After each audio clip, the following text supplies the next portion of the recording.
हर डरावनी कहानी के पीछे ना एक वजह छिपी होती है। तो आज हम एक ऐसे ही श्राप की पड़ताल करने वाले हैं, ये समझने के लिए कि आखिर डर और त्रासदी जन्म लेते कैसे हैं। जरा सोचिए, रंगों का त्योहार होली, मतलब पूरे देश में खुशियां लेकर आता है ये त्योहार, है ना? पर क्या हो अगर यही त्योहार एक पूरे गांव के लिए सबसे बड़ा खौफ बन जाए? अजीब है, राइट? यही सवाल है जो इस पूरी कहानी की जड़ में है। तो सबसे पहले बात करते हैं होली के इस खौफ की। कहानी शुरू होती है एक ऐसे गांव से जहां होली के रंग नहीं उड़ते, बल्कि हवा में सिर्फ और सिर्फ दहशत खुली हुई है। अब देखिए, इस गांव में होली मनाने का एक बड़ा ही अजीब और कह सकते हैं भयानक नियम है। एक ऐसा नियम जिसे तोड़ने का सीधा मतलब है मौत। और जाहिर है, इसे तोड़ने की हिम्मत कोई भी नहीं करता। गांव वालों का डर कितना गहरा है, इसका अंदाजा ना बस इसी एक बात से लग जाता है। वो कहते हैं शादी का नाम लेना भी मौत को अपने घर पे दावत देना है। मतलब सोचिए, ये कोई सिर्फ अंधविश्वास नहीं है, ये वो भयानक सच्चाई है जिसे वो लोग हर साल जीते हैं। तो सवाल ये है कि इस खतरे से वो बचते कैसे हैं? इसके लिए उन्होंने एक पक्का प्रोटोकॉल बना रखा है। जैसे ही होली आने वाली होती है, गांव की हर नई नवेली दुल्हन को उसके मायके भेज दिया जाता है। मतलब त्योहार के टाइम पर कोई भी नई दुल्हन गांव में नहीं रह सकती। बस यही एक नियम है जो उनकी जिंदगी और मौत के बीच खड़ा है। चलिए अब कहानी के दूसरे हिस्से पर चलते हैं, अनचाहा तोहफा। देखिए, सालों से गांव वाले किसी तरह इस नाजुक सी शांति को बनाए हुए थे, लेकिन फिर एक अनचाहा तोहफे ने दस्तक दी और बस सब कुछ बदलने वाला था। और यहीं से कहानी का असली ड्रामा शुरू होता है। एक तरफ है सुप्रिया, जो बस अपनी बेस्ट फ्रेंड को एक प्यारा सा सरप्राइज देना चाहती है, और दूसरी तरफ गांव की वो कड़वी सच्चाई, जहां होली पर एक नई दुल्हन का आना तबाही को सीधा सीधा दावत देने जैसा है। तो होता ये है कि सुप्रिया और उसके पति गौरव इस पूरी बात से एकदम अनजान गांव पहुंच जाते हैं। उन्हें क्या पता था कि उनका ये सरप्राइज असल में एक मौत का फरमान है। बेचारों की मासूमियत ही उन्हें सबसे बड़े खतरे में डाल देती है। तो ये खतरा है क्या आखिर? ये खतरा है रूपा का श्राप।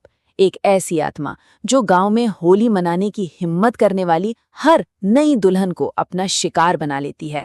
जैसे ही उन्हें इस खतरे का थोड़ा सा भी अंदाजा होता है, वो लोग फौरन भागने की कोशिश करते हैं। लेकिन शायद किस्मत को कुछ और ही मंजूर था।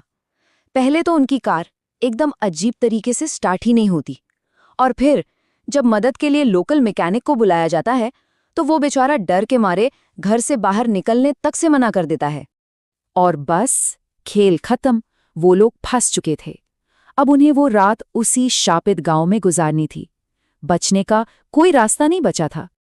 अब आता है कहानी का तीसरा और सबसे खौफनाक हिस्सा, आत्मा का कहर।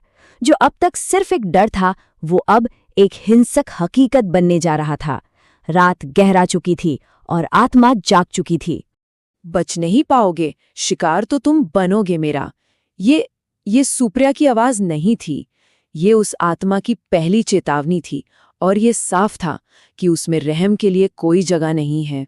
और फिर उस आत्मा ने अपने असली इरादे बिल्कुल साफ कर दिए।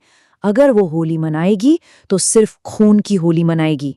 मतलब साफ था, यहाँ जश्न की कोई गुंजाइश नहीं थी, सिर्फ और सिर्फ खून और बदले की प्यास थी। वो रात किसी बुरे सपने से भी बदतर थी। उस आत्मा ने सुप्रिया के शरीर पर पूरी तरह से कब्जा कर लिया था। वो बंधी हुई रस्सियों को ऐसे तोड़ देती है मानो वो धागे हों। फिर वो उल्टे पैरों से दीवार पर चढ़ जाती है, और फिर सबकी चीखें, सबकी मिन्नतें अनसुनी करके एक तेज हथियार उठाती है और अपनी ही जान ले लेती है। ये सब कुछ क्या हो गया? गौरव का ये सवाल सिर्फ उसका सदमा नहीं था, ये उस पल वहां मौजूद हर इंसान की बेबसी थी। इस भयानक, दिल दहला देने वाली घटना के बाद अब वक्त था जवाब ढूंढने का। तो चलिए अब इस कहानी के आखिरी पड़ाव पर चलते हैं, रूपा की कहानी। आखिर ये श्राप शुरू कहाँ से हुआ? हर श्राप के पीछे ना एक कहानी होती है, अक्सर एक दुखद कहानी। तो अब वक्त है रूपा की कहानी जानने का। ये पूरा खौफ, प्यार, जलन और खून की एक दर्दनाक कहानी से पैदा हुआ है, ये हमें दिखाता है कि कैसे इंसानी जज्बात ही कभी-कभी सबसे भयानक राक्षसों को जन्म दे देते हैं। तो इस श्राप की जड़ें हैं एक तरफा प्यार और धोखे में। देखिए, रूपा और अमन एक दूसरे से प्यार करते थे और शादी करना चाहते थे, लेकिन मनोज नाम का एक लड़का भी रूपा को पागलों की तरह चाहता था। जब रूपा ने उसे सबके सामने थप्पड़ मारकर मना कर दिया, तो मनोज ने गुस्से में आग बबूला होकर होली के दिन ही उसे पानी में डुबोकर मार डाला। और बस वहीं अपनी अधूरी इच्छाओं के साथ रूपा की आत्मा एक भयानक श्राप में बदल गई। और उसका बदला बहुत पर्सनल है। रूपा को दुल्हन बनने की खुशी कभी नसीब नहीं हुई, इसलिए अब उसकी आत्मा ये पक्का करती है कि उस गांव में कोई और नई दुल्हन भी कभी खुश न रह पाए। ऐसा नहीं है कि गांव वालों ने कोशिश नहीं की, उन्होंने इस श्राप को हटाने की हर मुमकिन कोशिश की। ना जाने कितने पंडित और तांत्रिक बुलाए गए, लेकिन नतीजा 0, 0।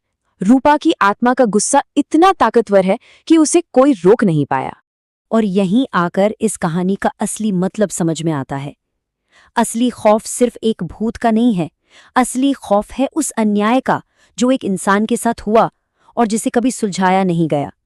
जब इंसाफ नहीं मिलता ना, तो दर्द बदले में बदल जाता है और फिर एक इंसान की तकलीफ पूरे समाज के लिए एक कभी ना खत्म होने वाला शाप बन जाती है। और आखिर में ये एक नंबर सब कुछ बयां कर देता है, 0।